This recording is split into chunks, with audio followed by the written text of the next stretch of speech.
how to hire a salesperson. In this video, both Josh and myself, Desmond, we're gonna be covering that topic because we get that from a lot of business owners like yourself who are watching this video. But we all know what Peter Drucker says. He says, nothing ever happens until you sell something to someone. It's very true.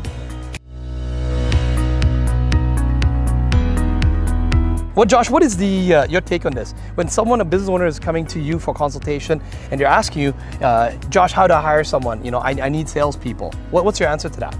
Well, I mean, the first thing we have to establish is where are they right now in their business, right? Okay. We get a lot of these business owners who they come in where they have these wild projections. You know, I'm going to sell $1 million in year 1 and $5 million in year 2 and $10 million in year 3. Yes. Right?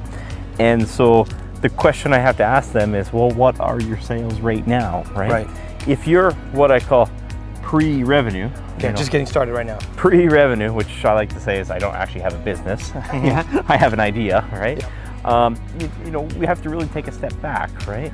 Until you're starting to sell something and sell it effectively, we're probably not at the point where you actually can hire someone, right? We have to look at that critically, right? So Josh, one of the common questions that we get all the time is, when should I start selling? Do I sell it, you know, after I've got my website built? And by the way, we also do have another video on that. Do I need a website? Go check that video out in the I button. But Josh, when should someone start selling? Yesterday. Okay. The day before yesterday. Should I register my business first? Do I get a bank account first? No. Do I get a website first? Do I get a business card first? Go sell 10 of something first. If you're uncertain about your business, go try to make a couple of sales first, because there's no better market research than actually selling something. So we actually need to figure that out first, right? Okay. Once we actually have that, now we can establish, you know, can I afford to hire a salesperson, right? Got it, okay. And I know a lot of business owners, they want to avoid the selling process themselves. They're great coaches, they're great consultants, they're great, you know, building thingamajiggies and doodads. They're great creative artists, but they don't want to do the sales. So, I mean, we have to look at what they're selling right now, right? And then can they afford it, right? Okay. You are generally not going to be able to afford hiring salespeople at the beginning. Okay. There's all these different hats that you have to wear as a business owner, and outsourcing the sales is one of the last things that you do, right? You're generally going to outsource the admin first, right? Right. Then you're going to find someone else to help you on the tools second. Correct. Then you're going to find someone else to help you supervise the people on the tools, right? Yes. Then, maybe then you start getting other people to help you on the sales, right? So, you know, can you afford to do that initially? Not likely, right? Right. You know, sometimes some people have different, you know, financial circumstances they can invest in when they start out, right? Yes. But I would suggest for an inexperienced entrepreneur, you actually shouldn't be outsourcing that sales first. Yes. Okay.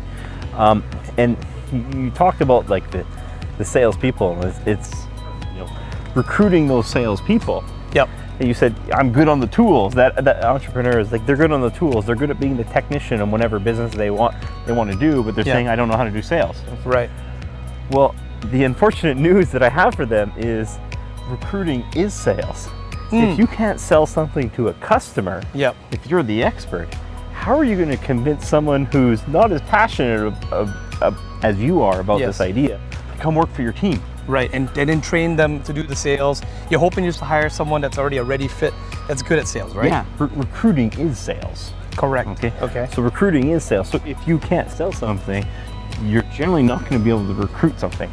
The skill is one and the same. You're convincing people to join your team just like you're convincing people to buy your product or service. And I do come from a sales background, right? I have another mentor as well too that I've taught, you know, high ticket closing sales and sales like that. We get that all the time. We get business owners that come over and they always say, hey, you know, Desmond, you know, can I just hire one of your closers or something?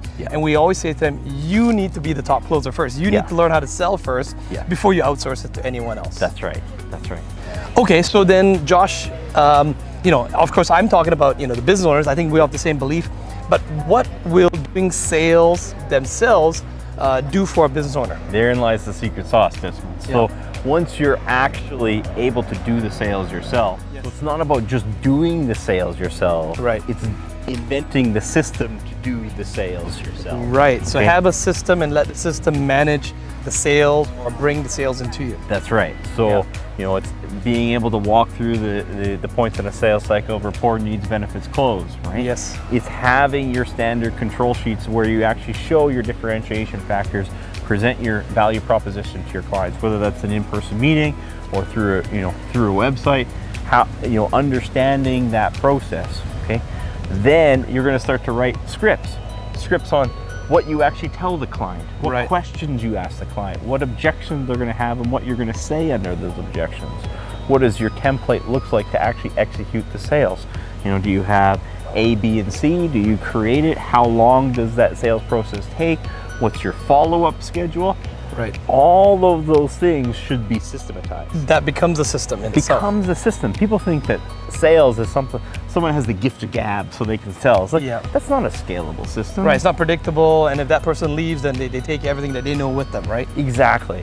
And once you have these repeatable systems in place, you actually kind of have an advantage of being a business owner who maybe wasn't good at sales because you had to build it from scratch, which means now when you hire someone, you're not looking for a high-level salesperson.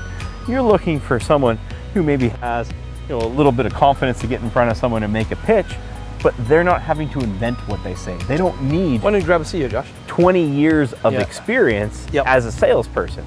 Okay? They can just walk in, look at your systems and scripts, learn them, and they can hit the ground running. So Josh, you love to give good actionable tips in these videos. By the way, if you're enjoying this video and you found it helpful, comment below. Ask Josh specific questions that you want him to answer. I'll pin him down and get him to answer your questions. Josh, you also put on a boot camp in which you invite business owners, they're actual business owners that are doing real sales, they got employees, they're beating the odds, they're beating the 10 years. What would you say to someone right now who's getting started? Can you give them some action items for them to get started? I mean, in that boot camp, we've started doing some sales scripting. We've been doing some objection handling. What are common objections that you're going to get? Everyone has to know how to deal with a price objection. Does your sales script actually pre-address the price objection before you get it in the end, or do you wait until the end before you get to handling the price objection? These are items that are in the Business Bootcamp because the business owner, they watch this video because they're wondering, how do I hire a salesperson? If you had to Google that question, you're not ready to hire a salesperson because you don't have the scripts and the templates and the processes to actually have a repeatable sales process. Because once you have that, you'll be surprised, it's how do we execute at the highest level possible with the lowest skilled person possible, right? Once you've worked that out, you can hire for personality, someone who's willing to learn how to be a salesperson, and they're going to execute at a very high level because you have that system, as opposed to trying to find someone who's maybe a six-figure salesperson at selling something else for a competitor or another industry and having them come into your business. And then you having to pay them a very expensive wage. So if you've enjoyed these videos, go ahead and check out some of the other videos we've got here in the series. With that, we'll see you in the next video.